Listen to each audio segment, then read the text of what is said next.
Petra, una antigua y misteriosa ciudad de piedra oculta en el desierto. Petra aparece prácticamente de la nada y luego desaparece rápidamente. Petra, en Jordania, es famosa por su extraordinaria belleza. Pero poco se sabe de esta vasta metrópolis o de la civilización que la construyó. El mayor desafío de Petra es su tamaño. Es una ciudad enorme y aún no hemos explorado ni un 2% de ella. Pero ahora los arqueólogos emplean las técnicas más modernas para resucitar a este pueblo olvidado. ¿Quiénes eran y por qué desaparecieron? No se sabe mucho sobre la vida diaria de la gente que habitaba Petra. Creo que la ciudad plantea un gran desafío a los arqueólogos. La única forma de descubrir por qué Petra fue abandonada es sacarla de la arena. Devolveremos la vida a los asombrosos monumentos de esta civilización olvidada para revelar qué le sucedió a la mayor ciudad perdida de la antigüedad.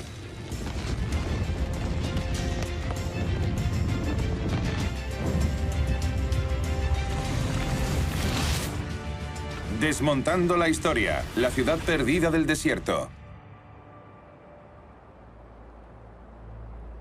Al borde del desierto de Arabia se encuentran las ruinas de una metrópolis olvidada. Petra. Una de las mayores ciudades del mundo antiguo.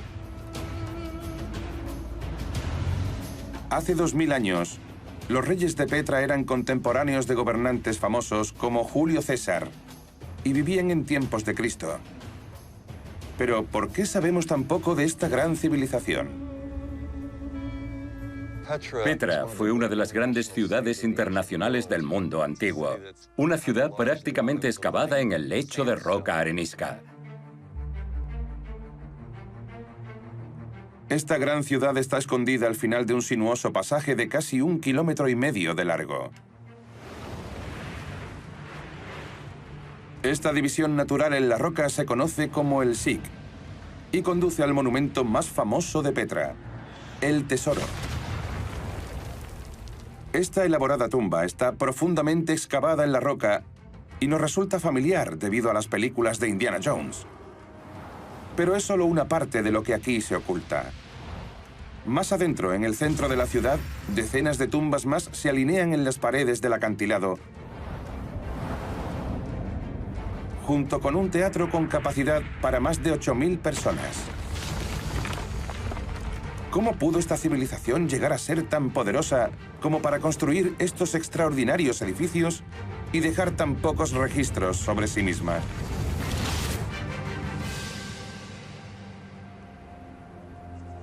Los primeros exploradores que tropezaron con Petra descubrieron una ciudad diferente a todo lo que habían visto. Un laberinto de extrañas cuevas y una impresionante arquitectura. Es la capital perdida de un antiguo pueblo nómada llamado los Nabateos. El arqueólogo Glenn Corbett investiga por qué crearon esta ciudad única. En realidad se ha descubierto muy poco de esta antigua ciudad, así que para los arqueólogos supone un auténtico desafío. Glenn se dirige al famoso tesoro de Petra. Cree que una pista de los orígenes de esta ciudad se encuentra en su arquitectura desconcertante. Este monumento está cubierto con características de diferentes culturas que no tienen nada en común entre sí.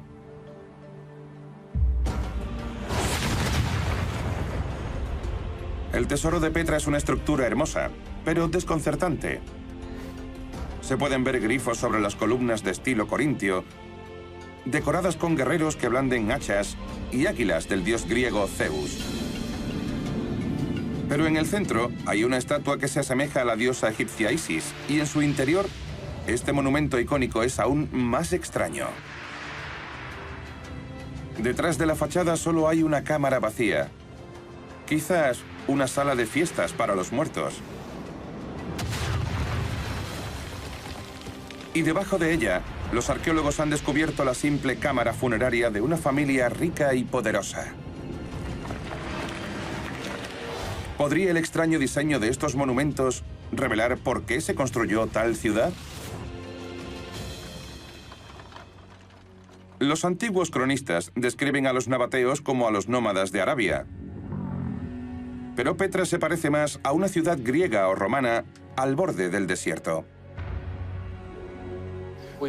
Aquí vemos todos los elementos básicos de la arquitectura grecorromana clásica. Columnas, capiteles con decoración floral, los frisos decorados.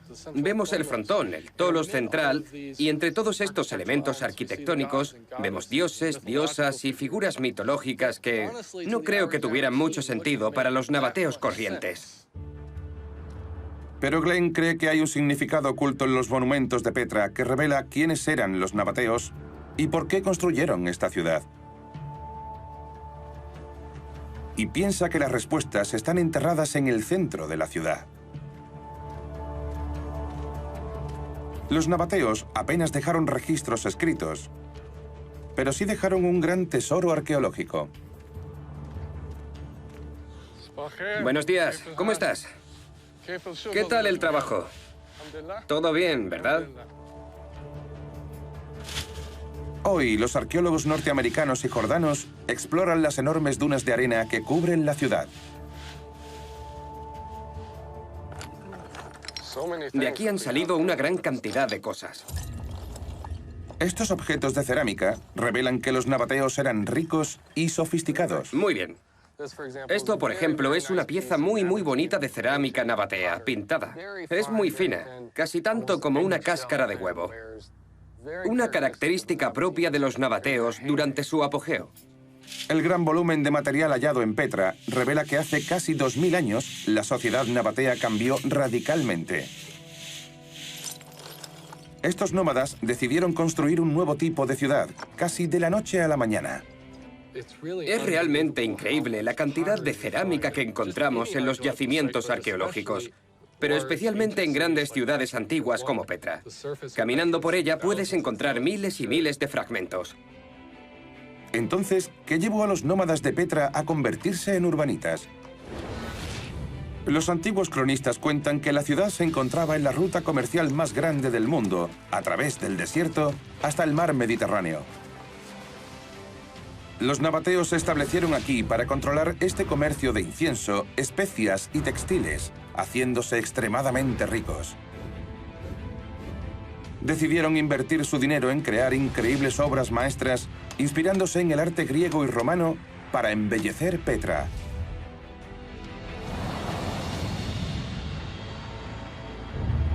Entonces, ¿abandonaron los nabateos su antiguo estilo de vida? La cerámica de Glenn proviene de un santuario llamado el Templo de los Leones Alados. Los descubrimientos hechos aquí revelan que fue erigido en honor a una poderosa diosa nabatea llamada Al-Uza hace 2000 años. Este templo, por lo que sabemos, fue construido cuando la ciudad estaba en expansión gracias a un importante programa de construcción. Glenn y sus colegas siguen intentando recomponer el aspecto de este templo sagrado, pero han descubierto que esconde un secreto.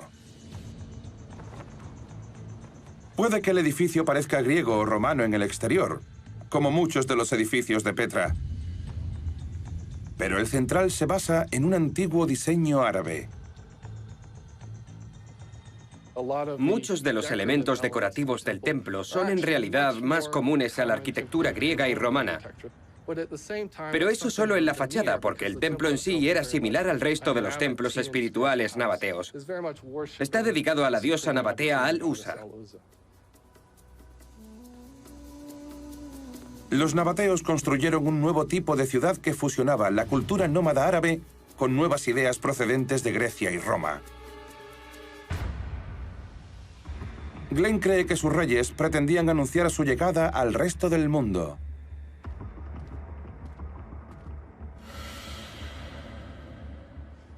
Debemos recordar que cuando los nabateos construyeron esta ciudad, entre el siglo I a.C.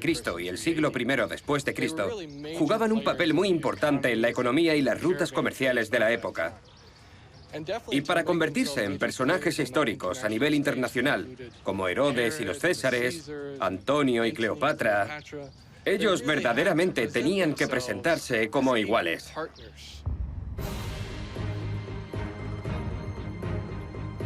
Petra surgió del desierto como el símbolo de una nueva civilización poderosa.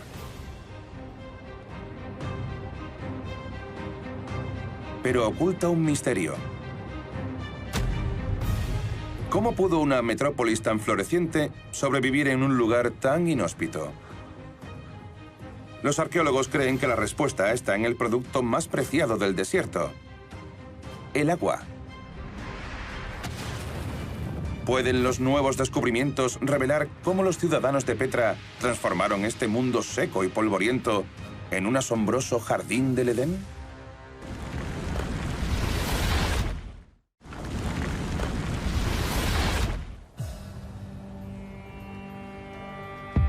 Petra, en Jordania, es una ciudad antigua y hermosa.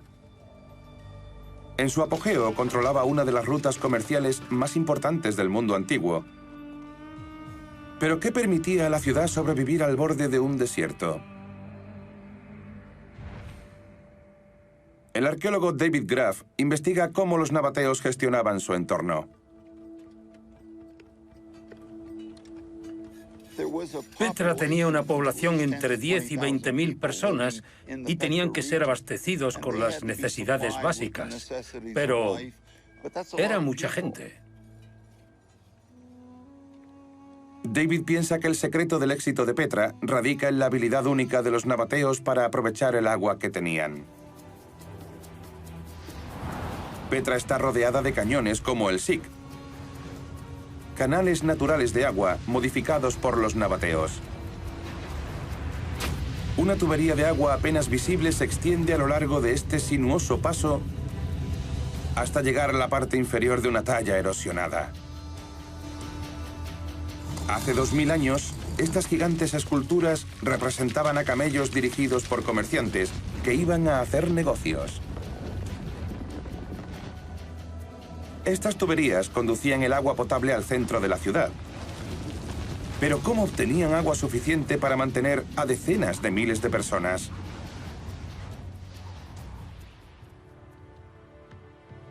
Diez kilómetros al norte de Petra se encuentra una formación rocosa llamada Valla, donde David busca respuestas.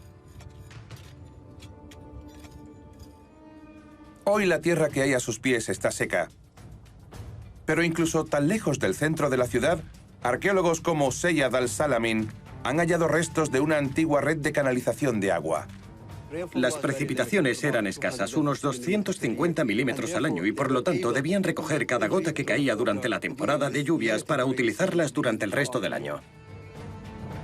Misteriosos restos de tuberías y presas olvidadas cubren el suelo de Valla. ¿Para qué servían? Seyad ha dado con una pista: una cavidad excavada en la roca, pero no cree que sirviera para almacenar agua. Es aún más sorprendente: una prensa de vino.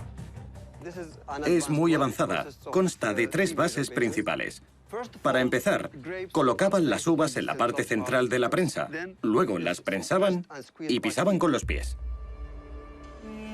El número de tuberías de agua y prensas de vino sugiere algo notable. El equipo de David investiga otra extraña característica que han encontrado cerca. Cavando junto a esta roca, han descubierto una pared. Parece un depósito de almacenamiento, lo que sugiere que Valla producía una gran cantidad de vino. David piensa que es hora de cambiar nuestras ideas preconcebidas sobre este ingenioso pueblo.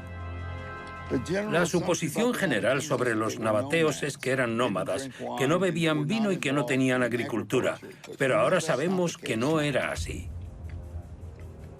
Los descubrimientos de Valla demuestran que los nabateos eran capaces de almacenar grandes cantidades de agua, lo que les permitía cultivar plantas y viñedos para la producción de vino.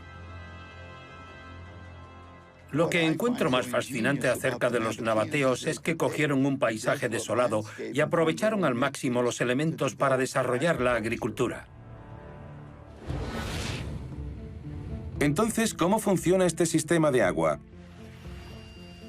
Los nabateos crearon una impresionante red que canalizaba el agua hasta donde se necesitaba, a kilómetros de distancia. En el centro de la ciudad, excavaron un túnel en la roca y presas para reorientar el flujo de agua. Los ingenieros pasaron tuberías de arcilla por el SIC. Los extremos de las tuberías se estrechaban para generar presión. Pero a través de su recorrido, construyeron cisternas revestidas con hormigón hidráulico para almacenar la preciada agua subterránea. David piensa que esta misma tecnología se extendía mucho más allá del centro de la ciudad.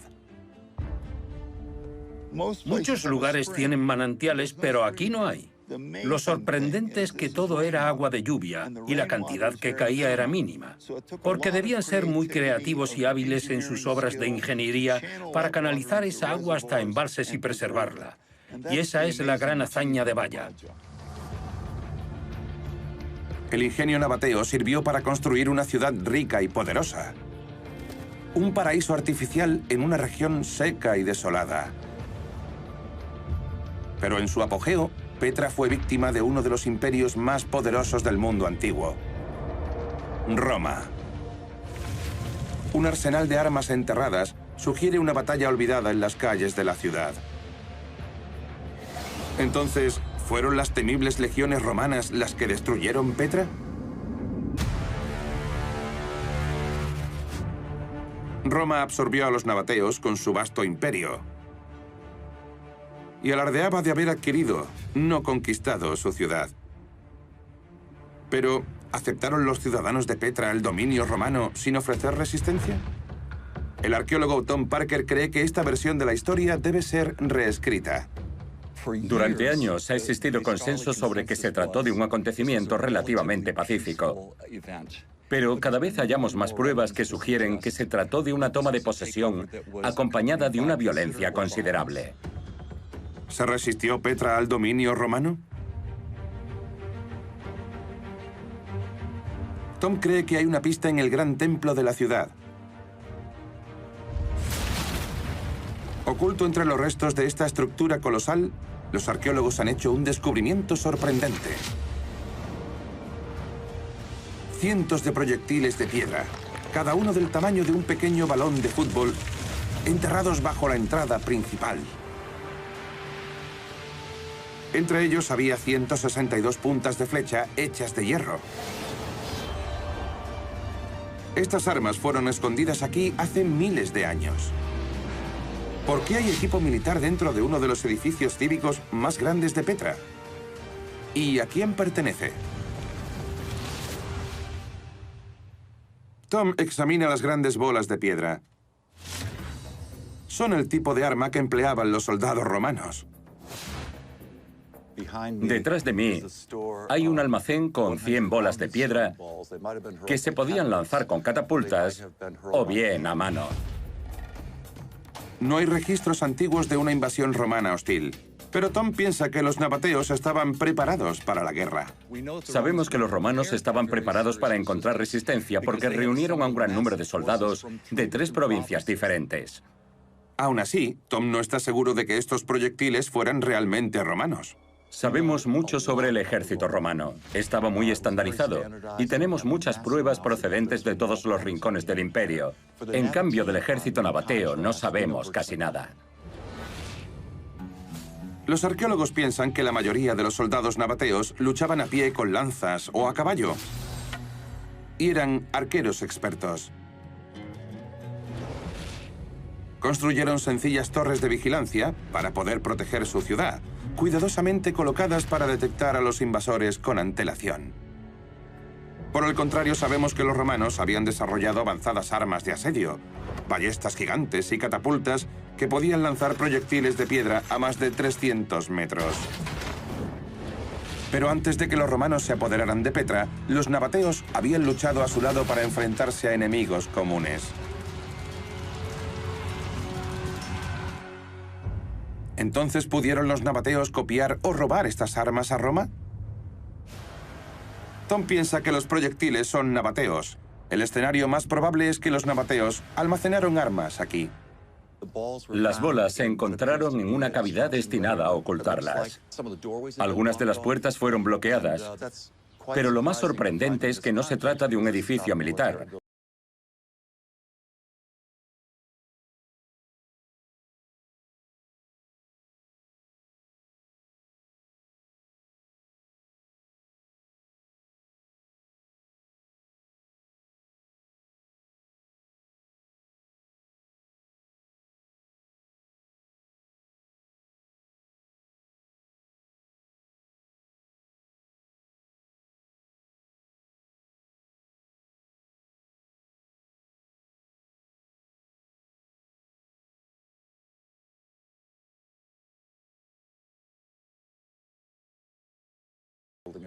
Estamos en el centro de la ciudad.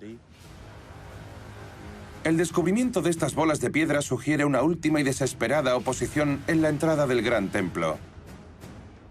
Tony imagina a los nabateos arrojándolas sobre los legionarios romanos que avanzaban hacia ellos. Probablemente los romanos intentaban subir las escaleras bajo el fuego enemigo. Avanzaban en lo que se llamaba formación testudo o tortuga, uniendo sus escudos y protegiendo sus cabezas. Eso pudo haber desviado alguna de estas bolas que les lanzaban, al igual que las flechas. Pero la lucha pareció haberse extendido más allá del Gran Templo. Otros edificios a lo largo de la calle principal también muestran cicatrices de una invasión violenta. Las áreas más defendibles son las estructuras elevadas. Es posible que los nabateos fortificasen edificios concretos dentro de la ciudad para resistir, y creo que el Gran Templo es nuestro mejor ejemplo de eso hasta ahora. Si hubo una lucha tan violenta en las calles de Petra, ¿por qué los cronistas romanos la ignoraron? Seguramente, este fue un asunto militar de poca importancia desde la perspectiva romana, pero desde la perspectiva nabatea fue un golpe devastador. Y al final, lo tenían todo en contra. La máquina militar romana derrocó a los gobernantes de Petra. ¿Pero supuso la llegada del imperio el fin del modo de vida de los nabateos? Los arqueólogos buscan pistas debajo de una misteriosa ruina en la cima de una remota cresta. ¿Y puede un antiguo texto revelar qué le sucedió realmente a la población de Petra?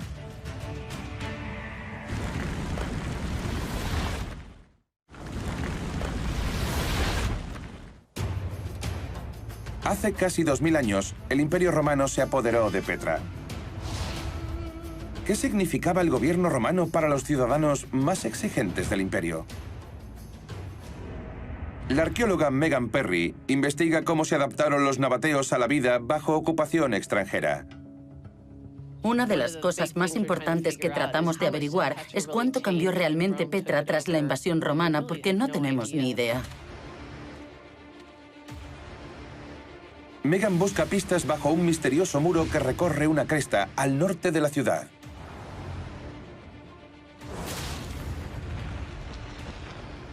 El muro fue construido con miles de bloques de piedra arenisca y se rellenó con escombros. Los arqueólogos han descubierto que los cimientos se construyeron con la llegada de los romanos y parece atravesar un barrio residencial, dividiendo casas nabateas corrientes.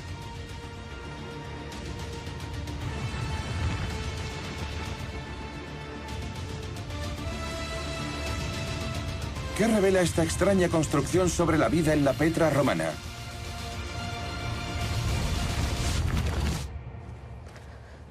El primer trabajo de Megan es averiguar quién construyó este muro. Para ello utiliza una innovadora tecnología de escaneo láser. El escáner dispara un láser que rebota como si fuera un reflejo. Su equipo ha escaneado el muro con una precisión extrema. Una de las cosas que podemos ver es que el muro es una mezcolanza de diferentes tipos de piedras tomadas de diferentes lugares, de otras estructuras. Como se puede ver aquí, está muy mal construido. Incorporaron al muro la pared de esta casa, que era anterior. Aquí puede verse claramente que, en lugar de atravesar la estructura, incorporaron esta pared al muro. Está claro que su construcción fue bastante descuidada. A Megan le intriga cómo se construyó el muro. Y se dirige a examinar las ruinas con su colega Tom Parker. Esto de aquí podría tratarse de una plataforma de balista. Tom cree que el muro oculta restos de la tecnología militar romana. Esta podría ser la base de un arma temible llamada balista.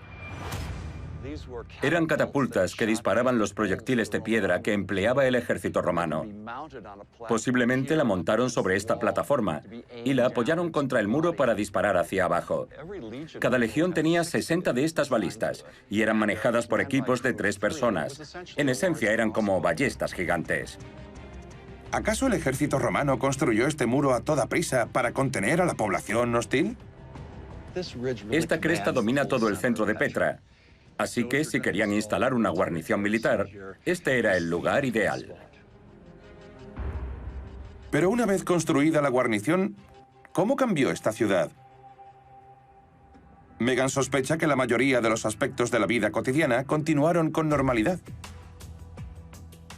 Esto es parte de una típica olla romana. Se pueden encontrar por todas partes en esta región. La mayoría de los restos que encontramos aquí pertenecen a objetos cotidianos. Ollas de cocina que se rompían y que la gente tiraba. Pero la parte superior de la cresta oculta un secreto impactante. Está lleno de tumbas. En Petra, los vivos y los muertos vivían unos junto a otros. Estas son tumbas de nabateos corrientes, quienes no tenían el dinero ni el prestigio para ser enterrados en algunas de las elaboradas tumbas que rodean la ciudad. Varias generaciones podrían ser enterradas en cámaras como esta. Pero Megan descubrió que los nabateos dejaron de enterrar a sus muertos aquí, en torno a la misma época que se construyó el muro y llegaron los romanos. Esta es una de las evidencias más claras que tenemos de cómo afectó la anexión romana de la ciudad a la vida cotidiana de sus ciudadanos. Entonces, ¿por qué los nuevos gobernantes de Petra impidieron a los nabateos vivir entre los muertos, poniendo fin a una práctica que había existido durante cientos de años? Los romanos tenían reglas muy estrictas sobre dónde podían ser enterrados los muertos. Seguramente consideraron esta práctica muy contaminante y extraña, de modo que prohibieron cualquier tipo de entierro dentro de las murallas de la ciudad. Los romanos cambiaron la civilización nabatea, pero también invirtieron una enorme cantidad de dinero en la ciudad. A medida que el Imperio Romano se expandía a través del Oriente Próximo, ciudades como Petra siguieron prosperando, pero con un aspecto muy diferente. En Petra, posiblemente fueron los romanos quienes construyeron la impresionante calle que atraviesa el centro de la ciudad, bordeada por grandes columnas. Junto al gran templo, los romanos construyeron baños públicos, el sello de su civilización. Finalmente, los romanos construyeron un arco triunfal sobre la entrada al Sic. El mensaje a los visitantes era claro. Petra seguía activa, pero Roma había venido para quedarse. Pero las tumbas y templos que han llegado hasta nuestros días son unas ruinas asombrosas. ¿Qué pasó con los misteriosos nabateos que construyeron esta ciudad? La arqueóloga Lian Bedal piensa que hay una pista debajo de un oasis artificial que los nabateos crearon junto al gran templo. Estamos viendo el complejo de jardín y piscina. Era una gran arboleda de palmeras, una zona de sombra con agua al fondo. Tras viajar por el desierto, este tipo de oasis artificial debía ser bastante impresionante para cualquiera que visitara Petra. El gran templo se alzaba orgulloso en el centro de esta ciudad. Una gloriosa fachada de 5 pisos de altura. El mayor edificio independiente de Petra. Se alzaba por encima de la ciudad con una elaborada entrada de columnatas triples formadas por más de 100 columnas. Pero el jardín a su lado era aún más impresionante. Las excavaciones revelan los restos de una magnífica piscina de tamaño olímpico. ¿Pero qué pasó con ella? ¿Y podía revelar por qué Petra llegó a su fin? Lian ha descubierto cómo falló la tecnología que mantenía este jardín. Cree que este surco en la roca fue una vez una rampa o incluso una cascada que suministraba agua a la piscina. Pero incluso hoy, las excavaciones están llenas de arena y sedimentos que se acumulan constantemente. Todo esto, toda esta tierra, ha rellenado por completo la excavación durante años. Cuando comenzamos a excavar en 2013, los sedimentos llegaban hasta más de la mitad de este acantilado. Se ve el color blanquecino, el cambio de color en la piedra arenisca. Todo esto era una gran pendiente de tierra y cuando excavamos, descubrimos que la base estaba a 2 o 3 metros. En algún momento esta piscina fue abandonada y se fue llenando de sedimento. ¿Por qué? Al otro lado del jardín, Lian descubre indicios de un suceso devastador. Lo que tenemos aquí es la repisa de roca que bordeaba la piscina. Aquí debía haber columnas. Debía haber una bonita columnata, pero no queda nada. Sin embargo, hemos encontrado restos en la piscina. Lian cree saber lo que causó tanto daño. Un enorme terremoto que destruyó muchos edificios magníficos, dejándolos imposibles de reparar en el año 363. Estos son algunos de los fragmentos de mármol que excavamos en la piscina. Como se puede ver, son solo fragmentos, pero algunos presentan una bonita curvatura que indica que pertenecían a una estructura circular, como una columna. Cuando se moja, mirad qué color más bonito tiene. Pero no se puede reutilizar esta piedra para hacer otra columna. Entonces, ¿fue este desastre el que envió a Petra a la decadencia? Lian ha descubierto algo extraño.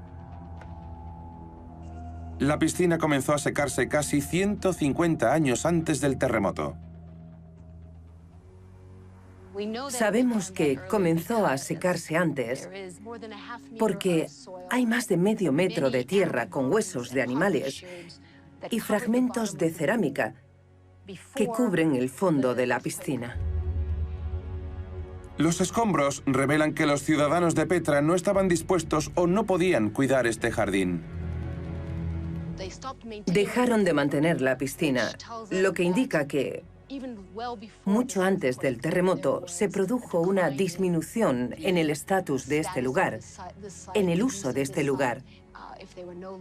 Incluso dejaron de molestarse en limpiarlo de tierra y basura. Pero ¿por qué nadie se molestó en mantener esta piscina? Aunque el terremoto destruyó gran parte del centro de la ciudad, los problemas de Petra comenzaron 150 años antes, poco después de la llegada de los romanos. Nuevas carreteras cambiaron las rutas comerciales hacia otras ciudades del imperio, lo que significaba que Petra ya no era el único centro comercial del desierto. La ciudad empezó a menguar. La gente seguía viviendo aquí, pero muchos de sus antiguos palacios y templos no fueron reconstruidos. Y el hermoso jardín junto al gran templo se convirtió en un campo de cultivo.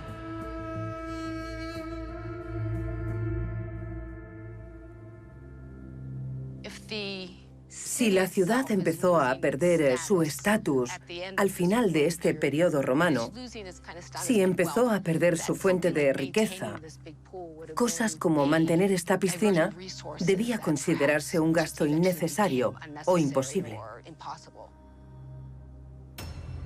La pérdida de sus rutas comerciales golpeó duramente a Petra. Pero, ¿fue este el fin de los nabateos y de su gran ciudad? ¿Puede un extraordinario texto antiguo descubierto en una iglesia perdida revelar qué le sucedió a la gente de Petra?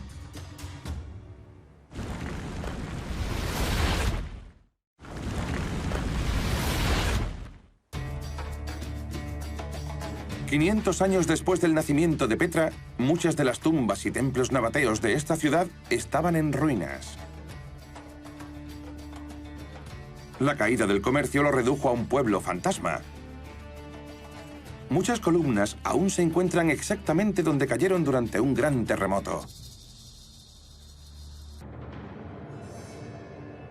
El Templo de los Leones Alados fue uno de los muchos edificios afectados por el terremoto.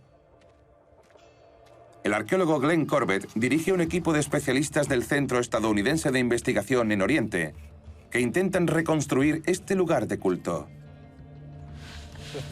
El terremoto del 363 que arrasó Petra y gran parte de las regiones de Palestina y Jordania devastó este complejo de templos y muchos otros edificios nabateos y romanos de Petra. Este terremoto fue uno de los más potentes que tuvieron lugar en el mundo antiguo. Glenn trata de averiguar qué sucedió aquí exactamente. Aquí vemos las consecuencias devastadoras de este terremoto. Justo a mi lado tenemos los restos de estas columnas enormes que se encontraban en la entrada del templo. Y bajando, encontramos otro ejemplo de columna caída durante el terremoto. Se deslizó hacia abajo. Gran parte del complejo que vemos, pisos superiores, niveles superiores, se derrumbaron después de este suceso tan catastrófico y devastador que azotó Petra. Los antiguos cronistas dicen que el terremoto se produjo a media mañana, cuando la gente se encontraba en las calles de la ciudad y los edificios públicos. Sabemos que el terremoto tuvo lugar en un momento en que la gente, por supuesto, nadie esperaba una destrucción catastrófica. Y de repente el templo y el suelo comenzaron a temblar. Las columnas que bordeaban el gigantesco patio del templo empezaron a tambalearse de un lado a otro y a derrumbarse en todas direcciones. Gran parte de la segunda planta del templo se derrumbó. Y gran parte de la destrucción que vemos en el Templo de los Leones Alados se relaciona directamente con ese gran terremoto del siglo IV. Pero hay un misterio. ¿Por qué la gente de Petra no hizo ningún intento de reparar o salvar uno de los sitios más sagrados de la ciudad? La ciudad continuó habitada y en activo, pero muchos de los monumentos nabateos y romanos simplemente no fueron reconstruidos. Por alguna razón, después de ese terremoto, se decidió que ya no valía la pena mantener esas estructuras. Este tendría que haber sido el principio del fin para Petra. Pero la arqueóloga Barbara Porter ha descubierto que sus habitantes eran más resistentes de lo que imaginábamos. Ahora investiga un tesoro arqueológico extraordinario que revela el surgimiento de una nueva ciudad más pequeña. Esto reescribe por completo la historia de Petra en el siglo VI. Estos pergaminos carbonizados se llaman los papitos de Petra. La escritura descolorida es aún visible gracias al fuego suave que los conservó como carbón. Si no los hubiera quemado el fuego, no habría sido más que materia orgánica y se habría podrido en la tierra de Petra. Los papiros fueron descubiertos en una de las iglesias de Petra. Pertenecían a los archivos de un residente llamado Teodoros. Y nos ofrecen una visión única de cómo él y sus amigos se habían recuperado casi 200 años después del terremoto. Este primer documento habla sobre Teodoros y sus arreglos con respecto a la propiedad de la familia y termina con su enfrentamiento con su primo hermano Estéfanos. Estos papiros revelan una nueva ciudad cristiana. Su gente seguía casándose por interés y peleando por las propiedades, manteniendo vivas las tradiciones nabateas. Sabemos, por ejemplo, que Teodoros significa amante de Dios en griego, pero su padre y su abuelo se llamaban Óbodas, el nombre de un gran rey nabateo. Así que estas personas seguían honrando a sus antepasados nabateos. Estos registros revelan que Petra distaba de ser una ciudad pobre. Así que, ¿por qué Teodoros y sus conciudadanos dejaron sus templos ancestrales en ruinas? Bárbara visita el lugar donde fueron encontrados los papiros. Siento que esta iglesia de Petra es un tesoro escondido. Cree que los ciudadanos, ahora cristianos, decidieron no reconstruir templos dedicados a antiguos dioses. Lo interesante es que los templos estaban muy cerca y en su mayoría fueron destruidos por el terremoto del 363. Así que contaban con la fuente perfecta para construir los nuevos. Reutilizaron el material de los antiguos edificios nabateos. Todos los capiteles procedían de los antiguos templos. Esta era la iglesia a la que Teodoros y su esposa venían a rezar. Los papiros encontrados en esta sala indican que la iglesia estaba dedicada a la Virgen María. Pero el hermoso edificio revela que Petra seguía siendo rica y continuaba evolucionando. Nos dice que en los siglos V y VI la gente era bastante rica en esta ciudad como para construir estructuras religiosas, en este caso dedicadas a la fe cristiana, en contraposición a las estructuras nabateas o romanas anteriores. El cristianismo se expandía. Los ciudadanos de Petra seguían siendo lo suficientemente ricos como para cubrir el suelo de su nueva iglesia con exquisitos mosaicos. Algunas de estas criaturas son exóticas, otras más terrenales. Aquí vemos un camello cargado con unos troncos enormes. No parece muy feliz. Y a ambos lados, aunque faltan sus cabezas, dos pastores de camellos que intentan tirar de él. Pero los ciudadanos cristianos de Petra no abandonaron su pasado por completo. Este mosaico representa las 4 estaciones como dioses romanos, los mismos que capturaron la imaginación de los primeros nabateos. Es posible que sus rostros fueran modelados a partir de personas reales. Cada uno de ellos cuenta una historia, ya sea un extraño pez o la representación de la primavera. Y sobre ella tiene una inscripción griega en la que pone Earín. Es mi opinión, es una preciosidad. Tiene un collar de esmeraldas, pulseras. Es una dama elegante, bien vestida, con joyas y con un cuenco lleno de rosas. Los arqueólogos seguirán investigando las vidas de los ciudadanos de Petra para descubrir exactamente cuándo abandonaron esta pequeña ciudad. Pero lo que han descubierto hasta ahora es que era un pueblo notable que se adaptó y sobrevivió durante mucho más tiempo del que se pensaba. Aunque hemos excavado algunos de los monumentos más importantes de Petra, sigue habiendo muchísimo por descubrir. Solo a través de la arqueología empezamos a hacernos una idea de la vida cotidiana de los nabateos, la gente que construyó esta ciudad. Los nabateos tenían sus propios reyes, monedas, leyes, administración y su propia cultura, muy brillante, por cierto. La historia del extraordinario pueblo de Petra está comenzando a ser descubierta. Los primeros nabateos transformaron este terreno rocoso en una ciudad magnífica que aún hoy inspira temor a los visitantes.